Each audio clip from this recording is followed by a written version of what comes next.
Hello and welcome again to another quick rundown of some recent Linux gaming news. This is the Linux Gaming News Punch episode 14. First up, Hell is Other Demons. It's a bit of an unusual name and quite an unusual game. It's a frantic arcade shooter that recently released with Linux support and it's already become a personal favourite of mine. The gameplay loop in Hell is Other Demons is actually incredibly simple. You battle in small arenas against waves of varying enemies, and you can play it split across a campaign which has some persistent progression, or you can also play through the sort of endless arcade mode. The endless arcade mode is a personal favourite of mine though, because every single time that you level up you get to pick a special power up and these stack together so you can become ridiculously powerful. I've had a ridiculously good time with it, and because I'm quite competitive I've been enjoying the arcade mode because of the high score system in it as well. It's damn hard though. I was in the top 15 at release and now I am so far down it's not worth talking about. But it's so slick. It's a fantastic game. Now we're going to move on to a quick bit of Valve news, as they've announced they're going to be doing something a little different. They're going to be making a standalone version of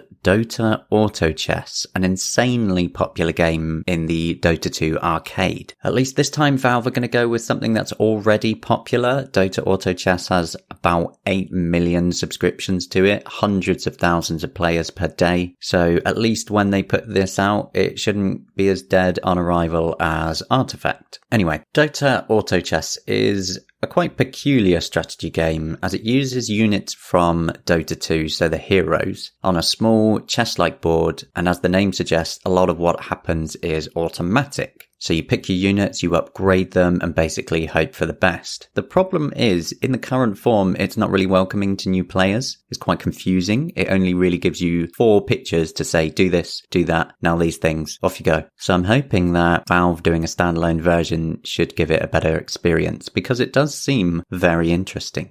We also this week had a bit of a surprise actually. Feral Interactive did something amazing. They put out the Linux version of Total War 3 Kingdoms on the day of the full release. I was pretty shocked. We had a massively popular game come out as soon as it's available, and it does perform great. It's such a good looking game as well. 3 Kingdoms has to be the smoothest ride I've ever had playing a Total War game. It might even be the one to finally get me properly interested in the series with the setting. Total War 3 Kingdoms is also the biggest Total War release, I think, in history. It's broken all of the other concurrent user records. So they're obviously doing something right. Although it's perhaps not that surprising considering how Steam itself has been rising the ranks in the Asian market. So with the setting in 3 Kingdoms, they're probably making a lot of sales out of China. The next game I'm going to talk about briefly is Tank Maniacs, a local multiplayer party game about blowing everybody up. I've already tested this one as the developer provided me with a beta key, and I've been absolutely loving it. You can play it against other people, but it does also have AI tanks as well, and they're actually surprisingly good. Tank Maniacs doesn't really need much of an introduction. It's a very simple game. You each control a single tank and you're just jumping around platforms trying to blow each other up. It's a very simple idea. It looks good, but what they've done with it is make it a bit wacky. So hopefully it will stand out from the crowd. It's got a bunch of different tanks to pick, a bunch of different maps, different game modes, but there's currently no release date set on it. All I know is that it's going to be in early access some point soon, and whilst it's in early access, they're going to keep adding in new features like new game modes, tanks, maps, and so on. But if you like your local multiplayer party games, Tank Maniacs is definitely one to take a look at. It's absolutely crazy when you really get into it. Another game that I have been testing out recently is Dicey Dungeons. This one was a personal purchase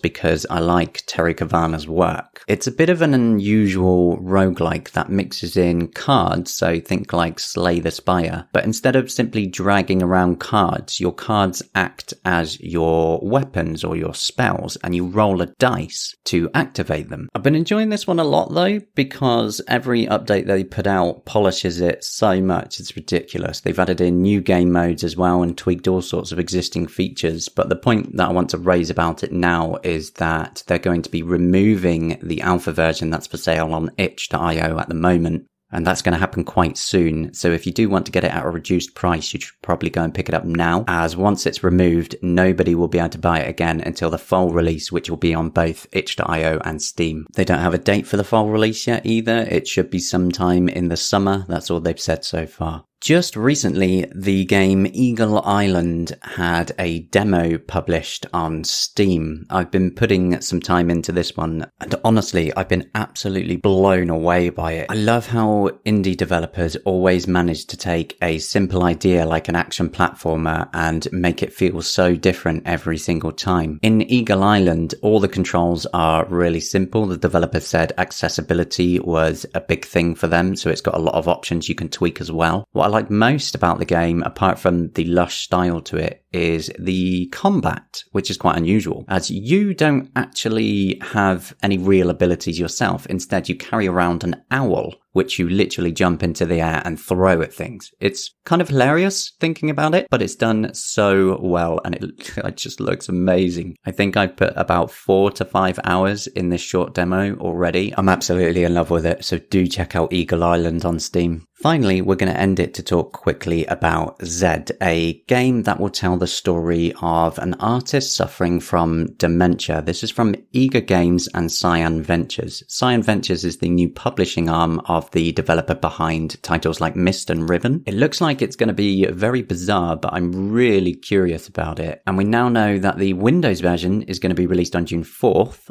with the Linux and Mac versions to be released later in June. So we're seeing a slight delay there, but it's not going to be for long. It's just while they get the last bit of testing done on the Linux and Mac versions. Everything I've seen and heard about Zed so far honestly makes it sound like it's going to be an awesome experience. Possibly quite confusing considering your character has dementia and you're jumping through their dreams, but I'm really interested to see how they've gone about doing that. And that's all for this week's Linux Gaming News Punch. As always, if you want the most up-to-date Linux gaming news, do visit us on gamingonlinux.com. Until next week, I will see you again soon. Bye-bye for now.